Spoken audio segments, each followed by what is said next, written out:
Hello, welcome to the Manual Handling Collective. I'm your host, Simone Hepburn. I'm a physio and manual handling educator, and I'm passionate about injury prevention. This is a podcast where I speak frankly with the brain's trust of manual handling and other amazing industry leaders in and around the occupational health and wellness community. You get to meet them, you get to be inspired, you get to learn from their stories, and you get to stay up to date with the latest and greatest in manual handling and wellness. So let's crack on. Dr. Shahina Braganza is with us today. She's a bit of a superhero. She is an emergency medicine physician who's been saving lives in Australia's second busiest emergency department at Gold Coast Health for the past 22 years. She's a speaker and educator, and on top of all her work, she's also a mother of two beautiful girls.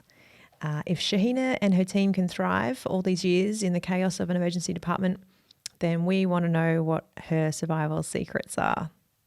I first met Shahina back in 2015 when she was in a role as a director of what is junior doctor education, and she employed me as one of her medical education officers.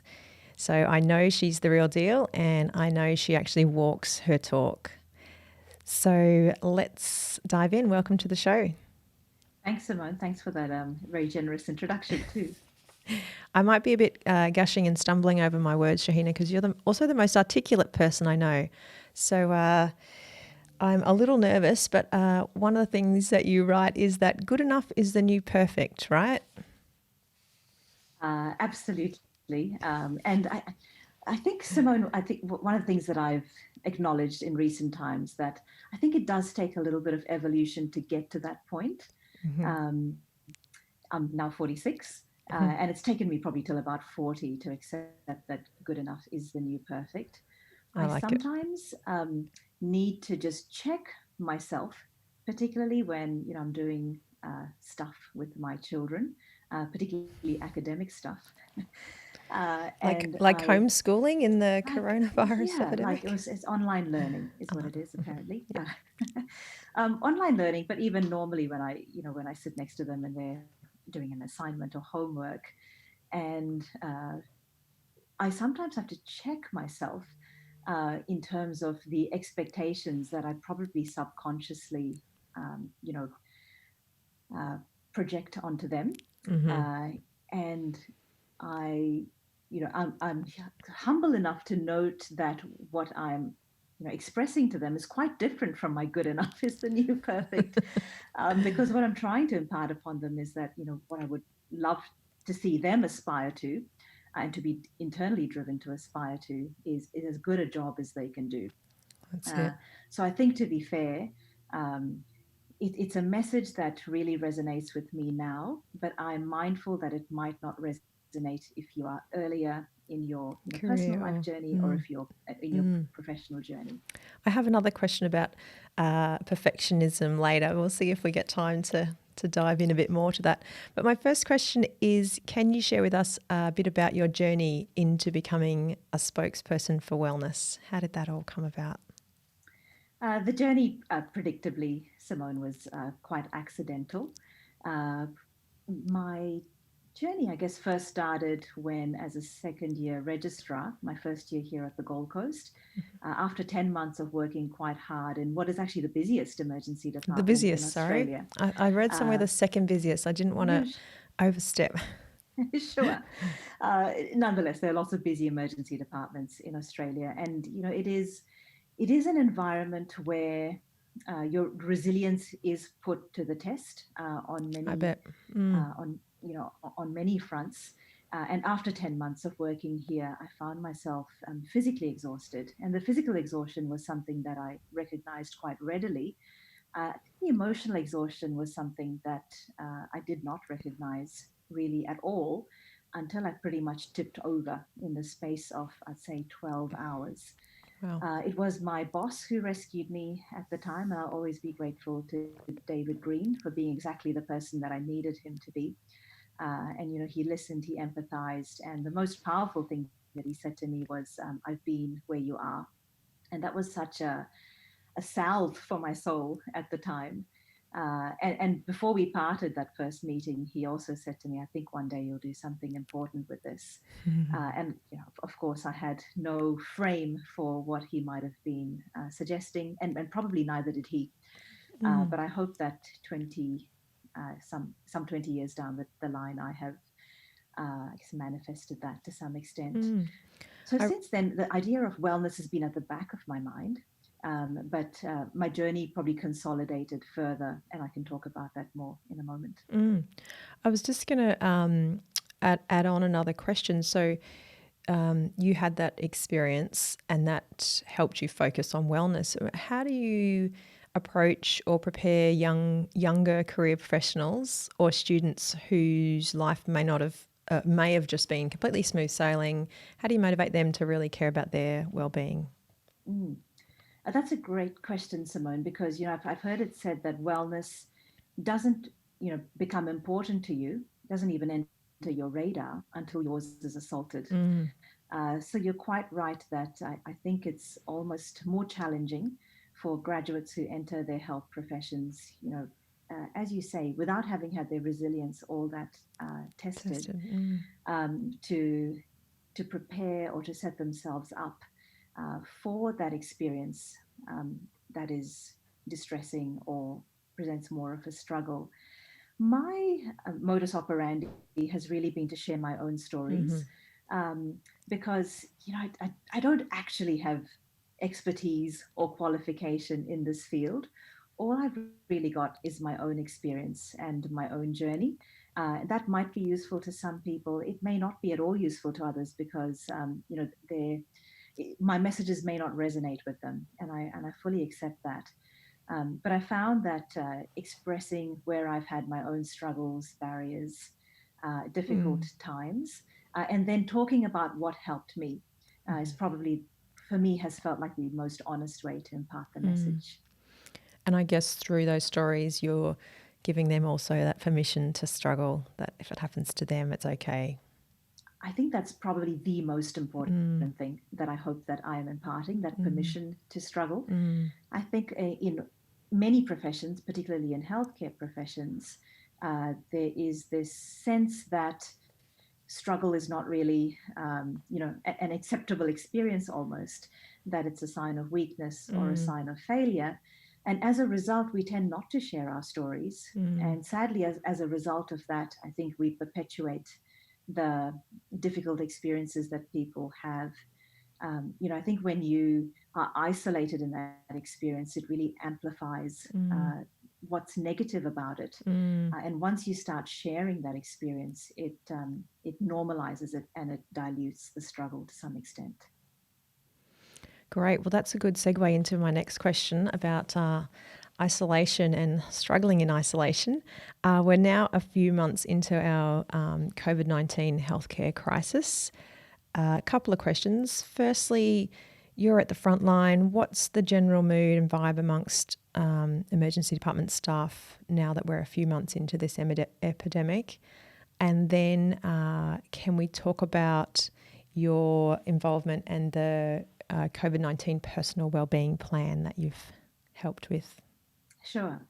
So let me tell you about like the evolution of the mood, because it's been strange times Mm, on many fronts for many people, professionally and personally. I think at the initial phase of the pandemic, when we were preparing for um, significant challenge, we were preparing for a 300% increase in the demand on our wow. healthcare service. And so, for those first probably 3 weeks, I would say there was a lot of anticipation, a lot of apprehension, a lot of fear and anxiety. But something that I was, struck by was that in addition to that fear and anxiety, there was just a very silent but powerful sense of purpose. People relinquished leave, they relinquished non clinical time. And it was palpable to me that people just, were willing to just front up and to serve. Mm, And in my career, I don't think that I've experienced that to that extent before. So I think that the struggle was mitigated a little bit by this uh, sense of fulfillment and purpose that people had. Um, Nonetheless, we did what we could to prepare as best we could. And one of the big priorities for us was to keep ourselves safe, so that we could sustain ourselves into whatever might evolve. Mm-hmm. And so we had a lot of energy around training with personal protective equipment. There was a lot of logistical work and operational work around uh, rejigging our emergency departments so that patients would be safe and so that staff would be safe as well. I feel confident that the plans exist should the pandemic evolve in a different direction to where it's going now. And back in the clinical front, we are seeing an increase in our patient presentations again, back towards what we'd normally see Mm-hmm. at this time of year. In answer to your question, what has the mood been like? I think there probably is a little bit of fatigue. Mm-hmm. We've spent a lot of time anticipating the pandemic, Mm-hmm. planning for it. We've continued to front up to work, regardless of what the demand has been. And now we're seeing that increase back to normal numbers.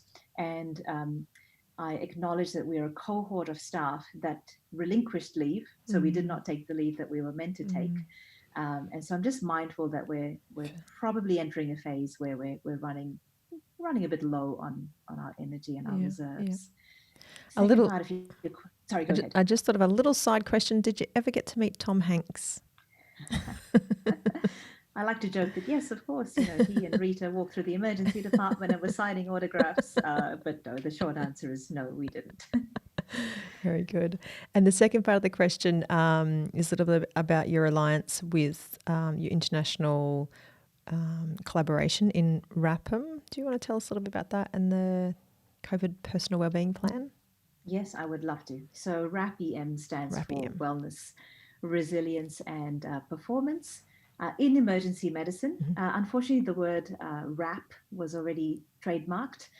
So we had to make it RAPEM. We would have loved for the name to have been much more inclusive of everyone who works in healthcare. Mm-hmm. But we're hoping that some of what we've built that may be emergency medicine focused is translatable, Mm. not just to other disciplines within medicine, but in Mm. other healthcare professions as well. I'll put the And link to the Rappam website in the show notes because I had a really good look around there and there's so many great resources that I thought definitely translated across other professions. So I think sure, people thank should you check very that out. much. We'd really appreciate that. We are a collaborative of emergency medicine physicians, nurses, and educators. But together we organically coalesced into this working group of people that had similar interests and had a real passion for promoting wellness in medicine and in healthcare. We wanted to marry the idea of wellness with performance for a Mm-hmm. number of reasons.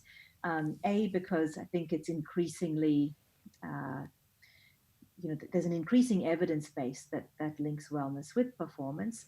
But secondly, we found in the groups that we work with that if you talk about performance, that can sometimes be the conduit for people Mm. that might be a bit skeptical or cynical about entering a wellness conversation.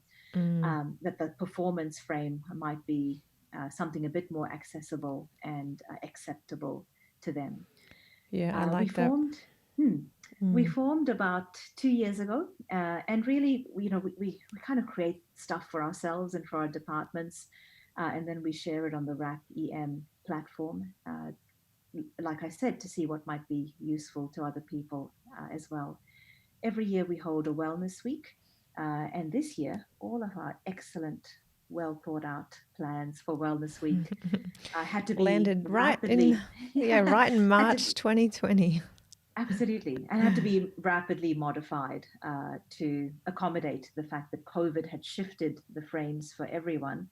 But as emergency medicine workers, we're nothing if not adaptable and responsive. Mm. I must acknowledge the work of one of my colleagues, Ashwini Amaratunga, who was the main driver for formulating this personal well-being plan. Mm. And really, it was just designed to be a toolkit to nudge people into thinking about the uh, elements of self care at all times, but particularly during COVID. And if your listeners hop onto the website and look at that wellbeing plan, it's intended to be something just quite simple, um, with ideas that should be accessible to most people in terms of, the aspects of how do you go about just paying attention to looking after yourself. I like that there's a space for you to fill in some ideas of your own around acknowledging your discomfort, the what, the who, the when, the where, the how, and some activities. So you give yourself a self-care plan, a mental well-being plan, how you're going to filter information, and then there's a bit about safety, social distancing, and decontaminating yourself when you get home. Yeah, Lovely. one of the many things we've learned is that there's no one size fits all for people, and so I think these questions invite some reflection on um, how things work in your own head, and hopefully bring awareness to, what are some of the unique, traits or attributes that you might possess, and then what are some of the strategies that you might employ that are actually accessible to you in order to address them. So that link between wellness and performance is such a great one to make and to reach out to people. And I think a lot of my listeners, are very familiar with manual handling type injuries and musculoskeletal type injuries. And they know that there's this growing body of evidence how work-related psychosocial hazards can increase your risk for a musculoskeletal disorder as well as a mental health disorder. So on the Rappam page, I also saw a really neat mind map of the psychosocial risk factors in the emergency department.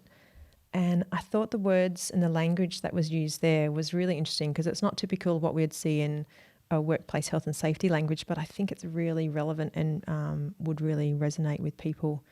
Can you talk us through that mind map a little bit as well? Yes, sure. I'll just double check that we're talking about the infographic Yes, that with one. the patient care at the center. And Yeah. again, I'll acknowledge another one of my colleagues, Melanie Rule, who works in Brisbane as an emergency physician as well. And Mel created this infographic as a result of conversations that we've had in RAP-EM over a period of time. Um, our focus for Wellness Week this year was designed to be around how wellness links to patient care in the workplace setting. So it was important to us that patient care remains at the core of any activity that we might have in this space. But as you said, Simone, I think physical hazards in the workplace are very visible to us, obviously, but those psychological hazards are almost invisible, I would say, at times, not just by the nature of them, but also by their chronology. Many of those injuries can be sustained over long periods of time. It might not be one discrete episode, but it can often be an accumulation of psychological insults over a period of time. And that means that sometimes the injury or the impact upon a given person can be quite insidious. If you hurt your back with manual handling or if you incur a needle stick injury, it's very apparent, it's acute, and it's relatively clear what needs to be done to fix it. But if you're incurring psychological injury over a period of time, um, I think this exactly like my story at the beginning. Sometimes it's that cumulative um, impact, which then it almost seems like something trivial can just That, tip a yeah. person over the edge, And but it's and actually years yeah, and they're so of injury. interwoven, the physical and the mental is, it's hard to separate. And I think, if we're in my industry and injury prevention, if we're serious about trying to further reduce musculoskeletal injury rates, we need to have more conversations like this about these secondary psychosocial risk factors. So Things like, I'm really intrigued to hear that statement that you made, Simone, about the direct link between yeah. psychological and physical injury. I'm going to put there's a recent 2019 article that I'm going to pop in the show notes as well that demonstrates that. But words like emotional contagion and civility, sustainable rosters, things like that, I think should be more in the conversation. Yeah. I'll also draw your attention also on the RAPEM website. We have another infographic which is titled Synergistic Wellness. And I'll send you the direct link to that, Mm-hmm. Simone. But it talks about how there's really three facets to wellness in the workplace.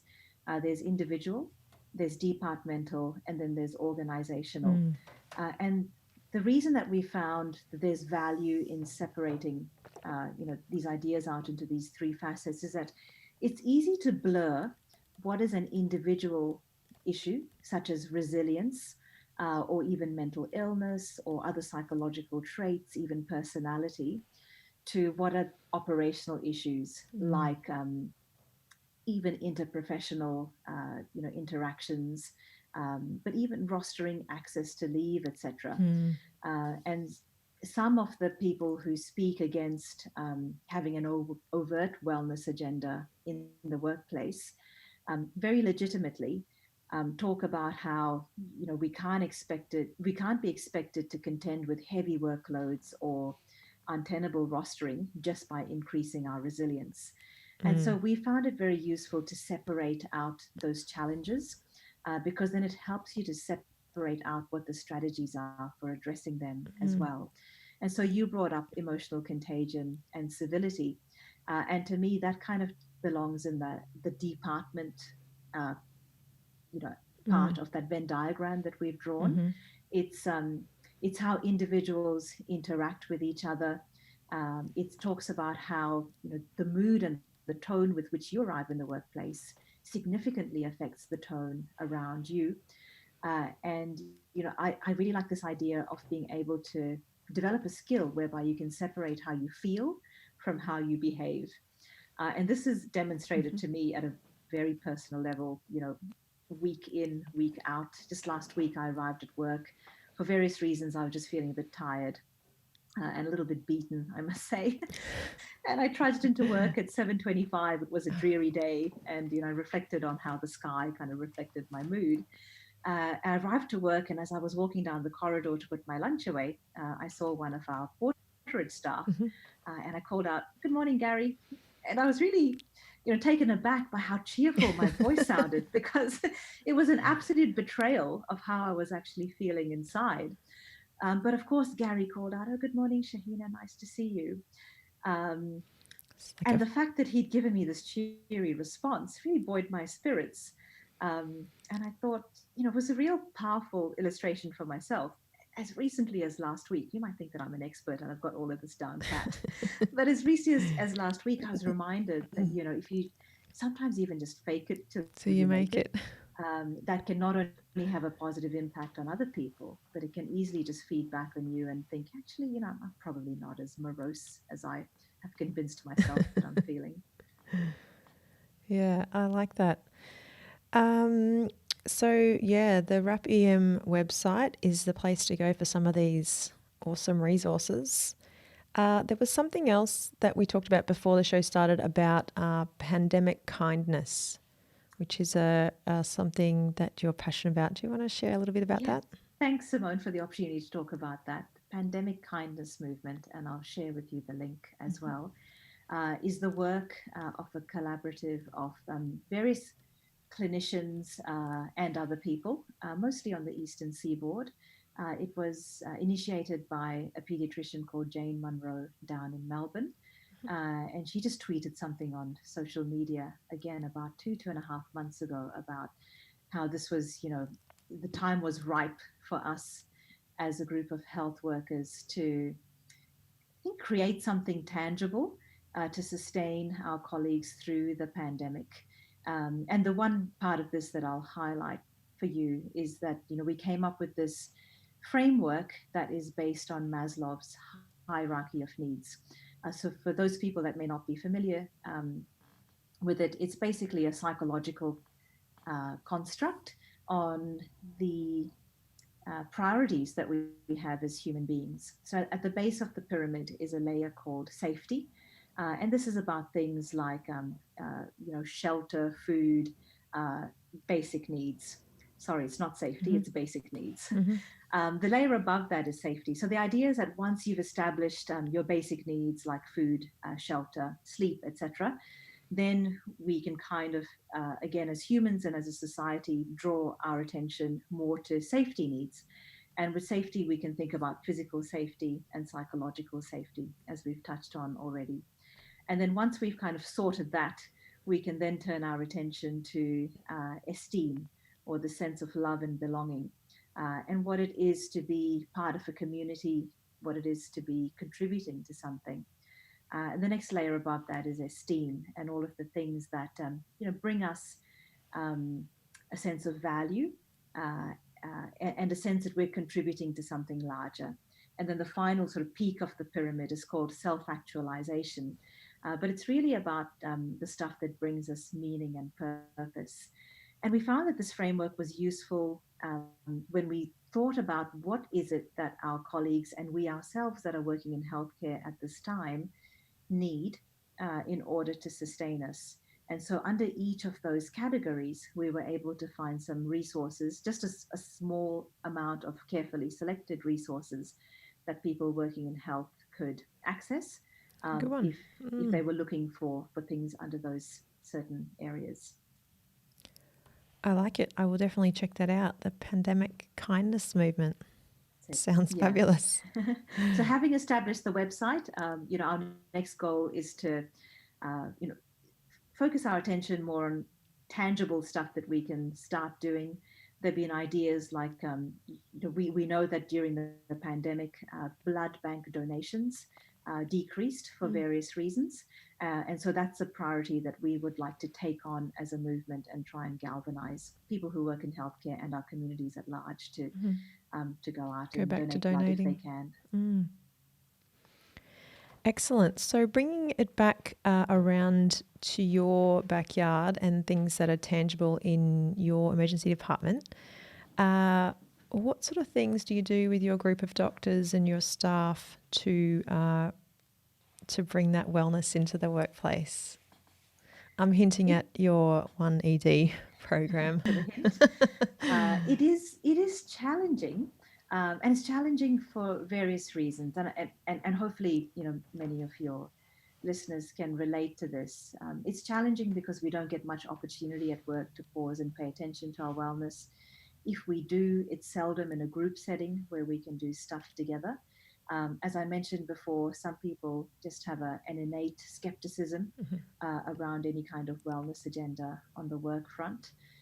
And sometimes we're so buried in our work that it's hard to step back or step above and really have a look at not only how we can do things better, but how we can be better and how we can feel better.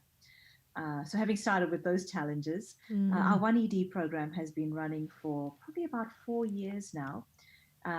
And there are different aspects to it, but I think there's some structured components and then some non-structured components. Of the structured components, the one that I have found to be most impactful is the fact that we conduct a 4-minute pause every Thursday morning at our handover Mhm. at both campuses, Gold Coast Uni Hospital and Rabina. And during that pause, we do various things. So, firstly, there's about 40 people who attend that pause, our night shift and our early shift, mostly medical, but also some allied health professionals, sometimes some senior nursing as well. And so we have, somewhat of a captive audience, even if a proportion of them are tired post night shift. But during that 4 minutes, we might watch a wellness related video, or someone might make a commentary on the kinds of things that they find challenging during their shift and what they do to contend with that. Or we might even do a guided meditation together.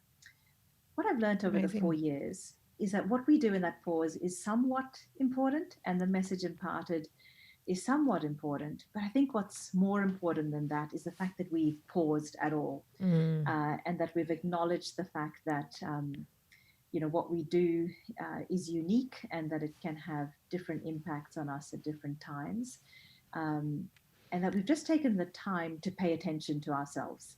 Mm. And often I find that the value of the pause is not in the imparting of the message, but sometimes the exchanges that happen afterwards, later that Mm. day or later that week, or even sometimes a month later.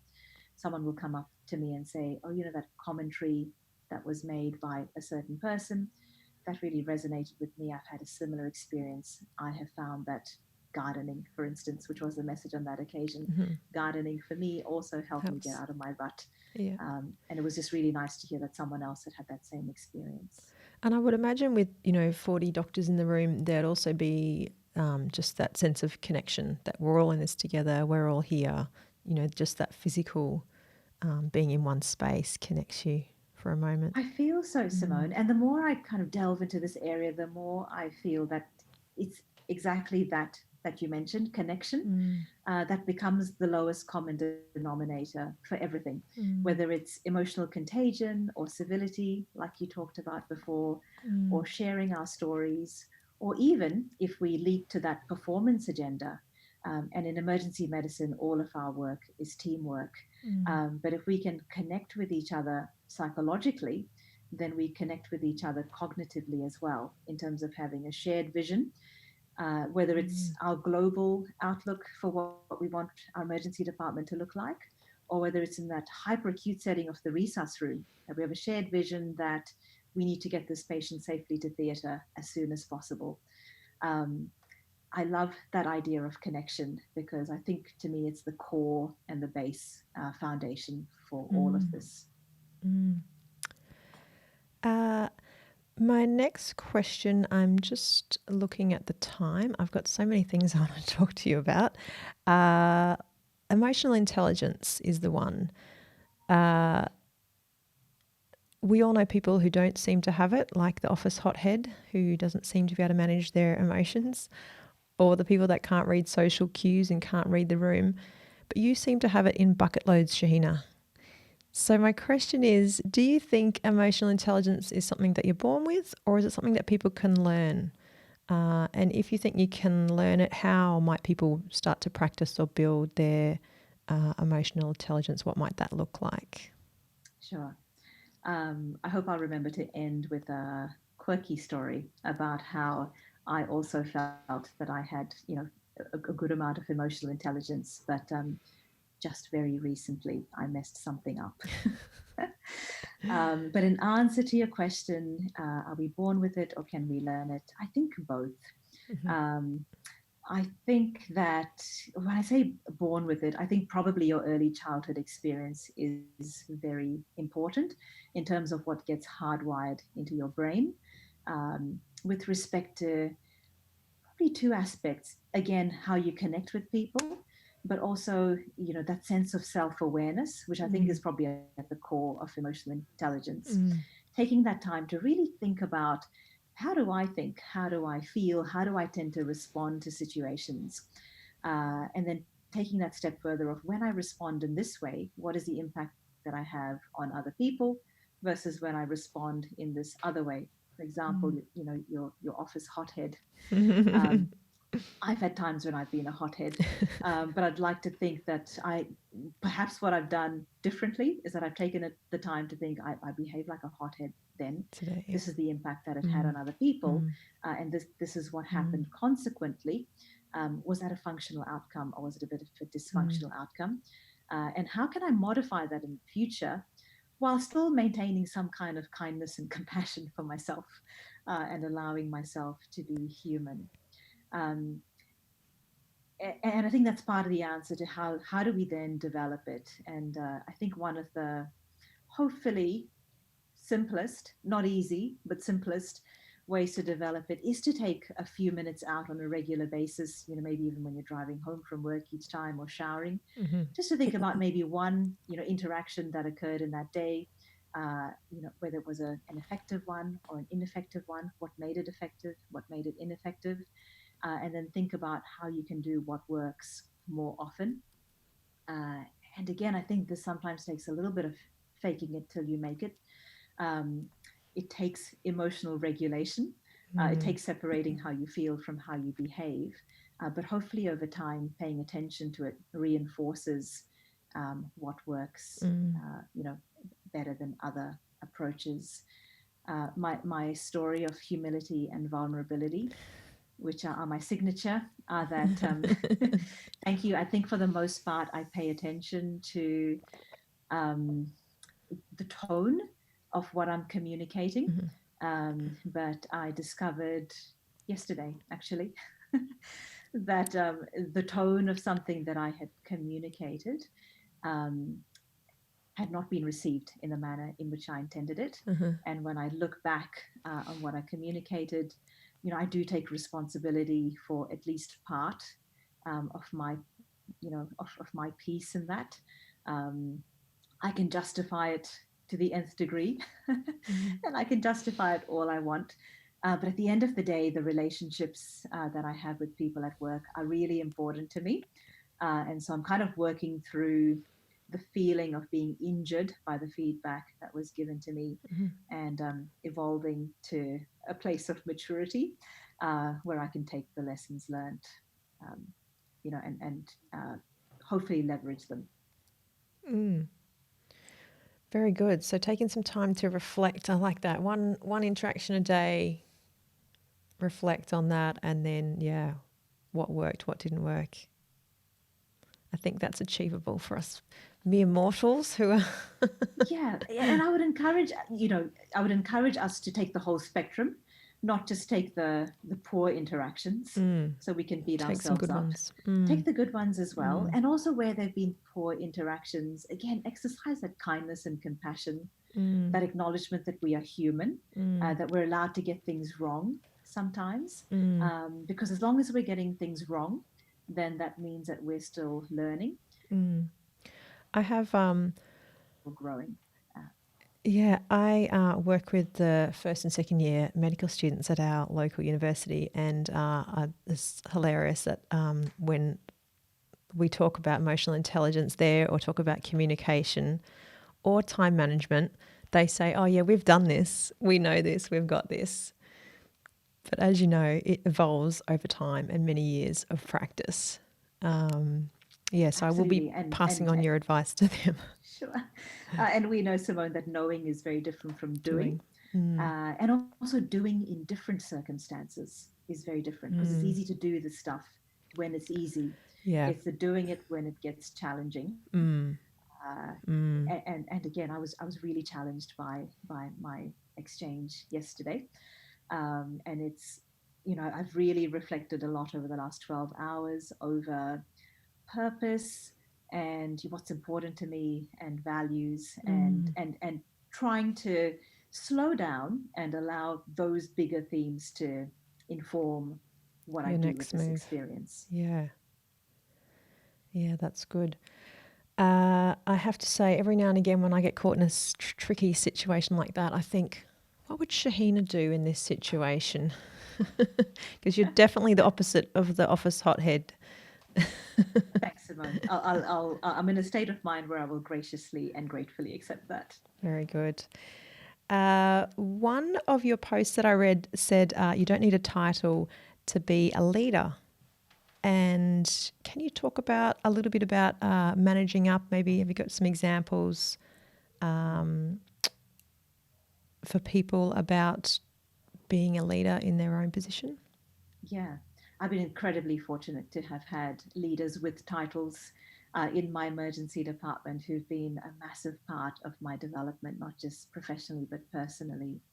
But alongside those leaders are other people that I work with. And the two that come to mind are Patrina, our emergency department admin officer, Mm-hmm. who sits at the front desk and puts a smile on my face every time I walk past her. Again, no matter what kind of frame I have arrived in. And I've reflected on, why is it that Patrina makes me feel like this?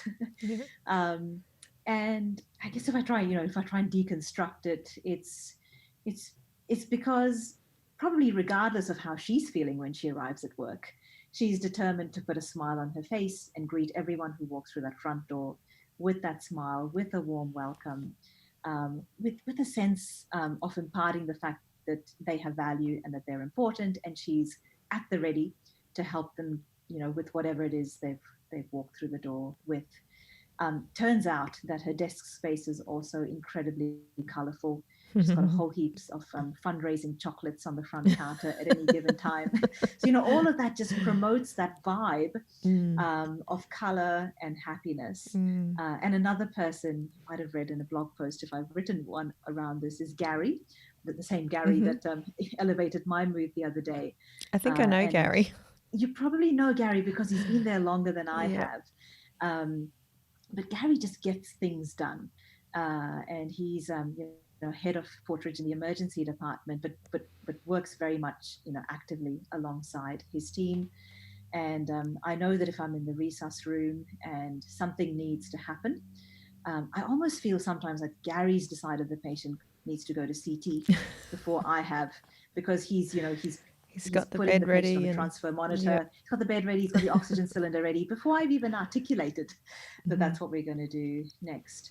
And similarly, I've worked alongside interns who have inspired me with the professionalism, the conscientiousness.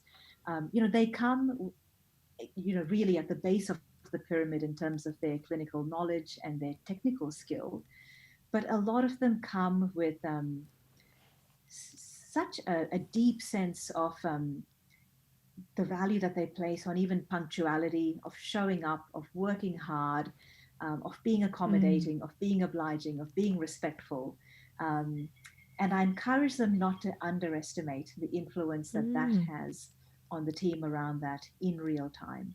Yeah, definitely. I guess there's always an energy exchange, isn't there, between people in your environment, and there's some really good examples of how those people can influence.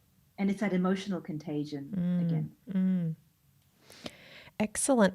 So, what is next for Shahina? I saw on the Rappam website there's an event that you're doing, Wellbeing and Performance Optimization. Yes, that looked super interesting. I've never seen a program like that for doctors. Can you tell us a little bit about some of the things that you're doing? So I'm very excited that you're excited by that. We have actually just had to postpone that event to March next year due to COVID. And again, I'll give a shout out to another one of my colleagues on Rappam, Bethany Bolton, who's our pocket rocket, who alongside others has put together this workshop and the program for it. As you've alluded to, I think putting a program together like this takes courage because it's a conference that is just overtly, nakedly, unapologetically about wellness and performance without being a part of a conference, for example. And really, it's an invitation to people to come and immerse themselves for a couple of days in the kinds of themes that we've just been talking about, and to explore each other's ideas, to share ideas, and to talk about, I guess, priorities and values in the space, but also to look at what some of the barriers are for people and within the workplace, and then come up with some strategies to how we can make some small steps in a positive direction. It looks like a cross between a conference and a wellness retreat. So between us, I'm really selfishly pleased that it's been postponed, because I had a conflicting commitment on the original dates, but now I can prioritize it for March of next year. And is that program aimed at emergency doctors, or is it health professionals? Who's your audience that you're... It is aimed at all health professionals. It is our first foray into this. We felt that we were being quite ambitious when we conceived of it, but the response to it has been, heartwarming and encouraging. Probably our rate determining step is going to be the capacity at the venue for people, and also being mindful that, a certain group size will be more conducive to certain conversations. But yes, we're welcoming everyone who works in healthcare. You should check out the program on the website. From my memory, I remember mindfulness, meditation, and cooking, which sounds like very relaxing weekend. Yeah, absolutely. And I think, the key is to try and incorporate and embed whatever is your wellness Strategy. tool or strategy into your everyday life or your everyday practice. Because the last thing that busy healthcare workers need is one more thing to get done and one more thing to feel guilty about. So the better we can just kind of incorporate this into, our activities on a day-to-day basis, then the better we will be at sustaining it. Excellent. Lastly, any final messages, things that you think we need to change into the future to help reduce, this workers' mental burnout or overload? Any bits of advice to share? Yeah, sure. And I've probably got two related responses to that. And that is, I think, to just be open-minded and open-hearted about how this is an absolute work in progress. At a very personal level, I've shared with you a story about how, I've struggled with something within the last 24 hours. And it's made me re-examine my approaches and what I espouse to be strategies, and to really think about, do those strategies actually apply all the time, or do they only apply in certain contexts?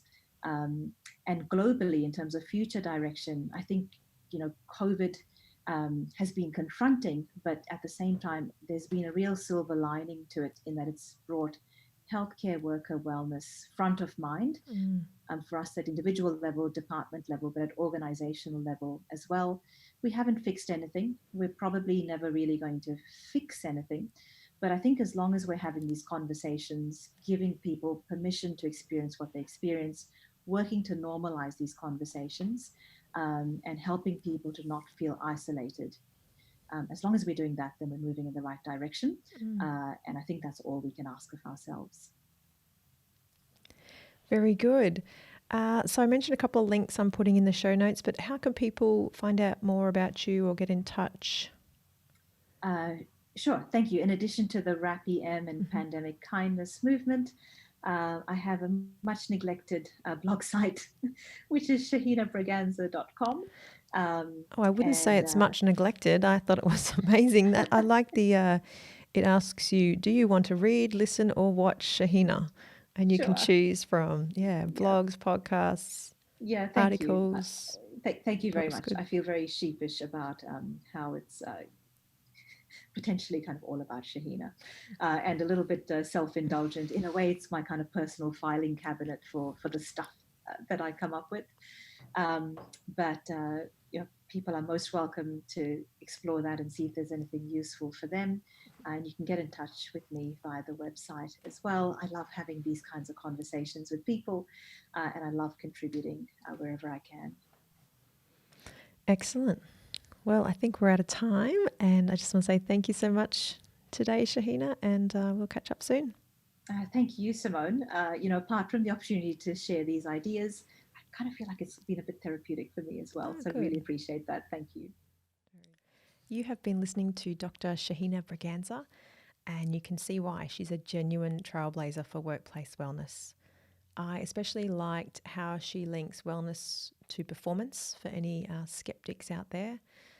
There's definitely something in that episode for everyone, from an individual perspective, relating to your team or your organisation. To me, Shahina's like an Aussie Brené Brown in a white coat. She definitely inspires through her humble stories of courageous vulnerability. I think in manual handling, if we're serious about reducing the risk of musculoskeletal disorders, we need to have more conversations like this about the impacts of psychosocial risk factors. More people should get to hear Shahina, so please share this episode with anyone who you think might need a little bit of Shahina wellness and optimism in their lives. You have been listening to the Manual Handling Collective podcast. If you're only listening through audio, we've also filmed this episode. If you want to see a little extra, see the link in the show notes. Subscribe to stay notified of future episodes. Like, share, comment, and get in touch to hear more of what you want. If you know a guest who'd be a great fit for the show, just let me know.